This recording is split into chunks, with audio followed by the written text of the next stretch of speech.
Hi everyone, good morning. এখন বাজে সকাল 7:30। তো সকাল থেকে আজকে এই ব্লগটা শুরু করলাম, ছোট্ট একটা মিনি ব্লগ। সাথে থাকো, দেখতে থাকো, আশা করি ভালো লাগবে তোমাদের। চা করে নিলাম 2 কাপ আমার আর মেয়ের জন্য। ছেলে পড়তে গেছে আর আজকে বড়মশাই অনেকদিন পর কাজে বেরিয়েছে।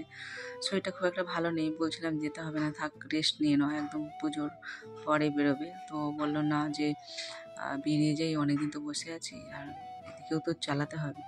সেই জন্য সকাল সকাল ঘুম থেকে উঠে আমার রান্না বান্না কমপ্লিট হয়ে গেছে। তো রান্না হয়ে গেলে সকালে কী বলো তো, অনেকটা সময় পাওয়া যায়, কাজেরও বার দেয়। এই রান্নার জন্য বেলায় না অন্য কাজ করতে পারি না। কালকে তো আবার মহালয়া, তো কালকে আবার এই ঝুলটুল ঝাড়া এগুলো তো করতে পারবো না। সেই জন্য ভাবলাম রান্না যখন হয়ে গেছে তো আজকে ঘর দুয়ারটা একটু পরিষ্কার করে নিই। তো কয়েকদিন থেকে বড়মশাই বাড়িতে ছিল, তো সে সবসময় বেশিরভাগ শুয়েই থাকে বিছানায়। তো ওই জন্য আমি আর করতে পারি না, কী করে করবো এই ঝোল ঝাড়াটারা।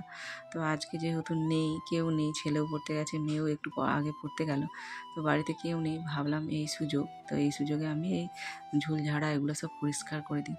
ছেলে থাকলেও না ভীষণ বিরক্ত করায়।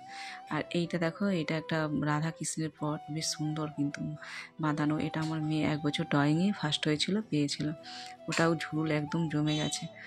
মাঝখানে একদিনও পরিষ্কার করা হয়নি, মানে গত বছর এই পরিষ্কার করেছিলাম, হ্যাঁ মিডলে একবার মনে করেছিলাম, আর করা হয়নি। প্রচুর ধুলো নোংরা জমে গেছে, কি বলবো। আর এই ঝুল ঝাড়াটা না গত বছর কিনেছিলাম, বেশ ভালো হয়েছে। আগে ঝাঁটায় লাঠি বেঁধে দিয়ে ঝুল ঝাড়তাম, খুব অসুবিধা হতো। এটা এত সুন্দর, মানে যেদিকেই বাগাবো সেদিকেই ঝুলটা ঝেড়ে যাবে, বেশ সুন্দর পরিষ্কার হয়ে গেল।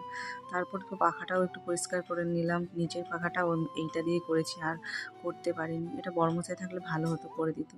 তারপরে দেখো আমি রুম থেকে বেরিয়ে দুয়ারে চলে এলাম, এই দেখো কীরকম নোংরা পড়ছে দেখলে। মানে রোজই যদি পরিষ্কার করি তাও ধুলো পড়বে এত। চলো আজকের মতো